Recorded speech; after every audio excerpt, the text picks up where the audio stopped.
All right. Grab this.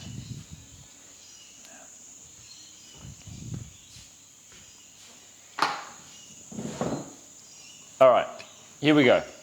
I can't believe I'm doing this, but I have to because I'm sick of getting DMs about this. So I'm going to make this super simple. This is how to cook Pete's meat, nice and slow. I have here my little containery. Freshly cooked ribs. They've been in the oven for most of the day, and I keep getting asked, how do I cook meat like you, Pete? How do I make it amazing? How do I make it amazingly fluffy and juicy and yummy? And you got to check this out. It's like amazing, right? Super, super, super amazing. Oh, I don't think the light's even going to work. Come back to that. Here's how you do it. It's very, very simple. You go to the butcher and you buy a brisket or a blade, like an oyster blade, or beef short ribs. Very simple. And then you take those and you put them in the fridge for the night or whatever. You pull them out. Doesn't have to be any particular temperature. This is super easy. And you put them in a container like this. Now, ideally, you've got a container that's like closed. I mean, I think that's pretty mandatory because it's going to keep the heat. Going to keep the heat in there. You can use a La Crosette if you want to be fancy, which is like a ceramic enamel covered steel one. Anyway, but same thing. What you can do is you can take that meat and you're going to put it in the pan or the pot or whatever you're using, and you're just going to like sprinkle it with some salt. Very simple. You don't need to put water in. It's got enough moisture in it that it's going to cook in its own juices. You don't need to put anything fancy on it, like any rubs or spices or blah, blah, blah, or anything like that, but you can if you want. The one I like to use here is called Fingerhorn's Brisket Boss. This one's got the least amount of ingredients that I could find. It does have, I'm sure, a tiny bit of sugar in it. It just says sea salt and spices. Some of them absolutely hammer the sugar. I'm not a big fan of sugar. So you can just use salt. Is absolutely fine, because if you've got good quality meat, the salt will basically be enough. Let me fix this so the autofocus isn't going stupid. All right. So if you want to use salt, what kind of salt do you use? Well, you can use just like normal, like Himalayan salt if you want, or like you can use like Celtic salt from the health food shop, from the bulk food shop if you want. I tend to use the coarse stuff rather than the fine stuff, but doesn't really matter. With this, it's basically going to sit in the oven for ages. All right. So you've given your thing a bit of a salt, or you put a little bit of rub on it, and you just put it in the pan. You don't need water. You don't need anything else. You put it in the oven, 130 degrees, if you want to cook it for a long time. So if you've got all day and you want to do it for like 6 hours, 8 hours, 10 hours, 12 hours, 130 degrees Celsius. Next, if you want to do it a little bit faster, you can do 160 degrees Celsius for 4 hours, and that works okay as well. Now, if you've got a little baby brisket, if it's really small, if it's like 1 kilo or less of brisket, it's probably going to cook pretty fast, and it can get a bit like hard and overdone on the outside, so you've got to be careful with that. You can get a temperature measure and shit like that if you want. Fucking Google it if you want to do that, but I don't bother. Smaller briskets might only take 4 to 6 hours, so kind of check how that's going. But basically, when it's nearly ready or when it's nearly done, it's going to be wobbly. It's going to be like juicy and wobbly, and you might like baste it a couple of times while it's going, but not urgent. You don't have to. So it might get a little bit, like kind of wobbly. That's nice. If it's wobbly, it's good. Now, when it's done. So for ribs, if it's on low, so 130, it's going to take 8 to 10 to 12 hours. If it's brisket and it's like a 2 kilo brisket, like a bigger one, it's going to take about the same amount of time. You take it out and you let it rest. So you leave the cover on. This one's been resting for a bit. You basically leave the cover on and you let it rest. Simple.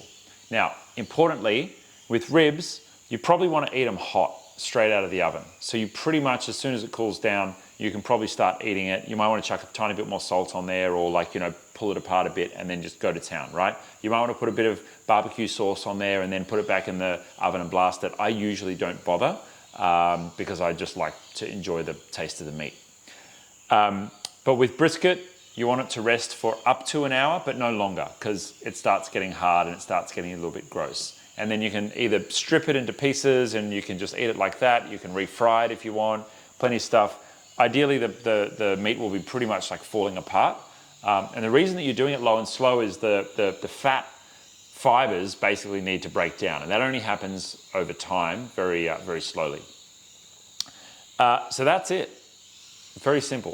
130 degrees, 6 to 8 to 10 to 12 hours. You'll get used to that. You don't need to put anything in it. You just put it in the pot and that's it. And then you are good to go. Okay, so what's the result? I'm going to turn the light on.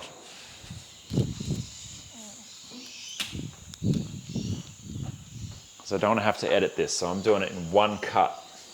You get one cut, guys. That's it. Here we go. So here's a beautiful set of ribs that I did this morning, and I'm going to butcher the side of these. And you can see that they just like fall apart. Absolutely fall apart. It's like juicy and creamy, and that fat in there is pretty much like butter. The fat is just easily coming apart. Super simple. Okay, so that's what you're looking for, and wouldn't be doing my job if I didn't do a little taste test for you. So let me go ahead and do that. Oh damn, Jesus Christ. That's fantastic. Needs a bit of extra salt. I put finishing salt on it, which is like some kind of salt flakes. I usually chuck a bit of finishing salt on there, makes it perfect. But that's like, they're fantastic ribs. So there you go. That's how you do low and slow, Pete style. I recommend you just go and Google it. There's a million recipes out there. There's other ways of doing it. You can get much more fancy. But I eat this pretty much every day, either ribs or brisket. And I just chuck it in the oven in the morning and I just leave it for the day, and then it's good to go by the afternoon. And it's very easy to like strip it, chuck it in the fridge for the night, and then the next day refry it, and you know, with a bit of butter or whatever, and then you're good to go. Now, one little trick is in the bottom of the pan, you're going to get all of this like juicy stuff. Might be a bit hard to see on the camera, but right down the bottom of that pan, you've got that juicy stuff, like right under the meat. That's tallow. It's basically fat that's been liquefied. And that tallow, you can chuck that in a jar, so get a clean jar, chuck that in a jar, chuck it in the fridge, and you can use that to fry with. So it's better than ghee, it's better than butter, it's got a super high smoke point, and you can use it to cook eggs in, you can use it to refry the ribs or the brisket in, and it's fantastic. So I now exclusively use tallow for my frying. It's a very healthy way to fry, better than olive oil, better than avocado oil. You know, they're not like bad for you per se, those oils, but they do have other stuff in them. This is just like basically pure beef fat, and if you fry up like potatoes or anything else in it, it is absolutely fantastic. So that's my recommendation for what to do with the juices. Sometimes you'll still have a little bit of like brown meaty stuff in that tallow, so you just like boil the crap out of it on the stove, and all that other stuff will bubble away. And then the first time that you chuck it in a jar, you'll see that the tallow floats to the top, and you'll have a little bit of the meaty, watery stuff down the bottom, if there is any left. Okay, let me know how you go with that. Enjoy, hopefully this is useful. Enjoy your low and slow. I might do another video on my steaks at some point, but until then, thanks for watching.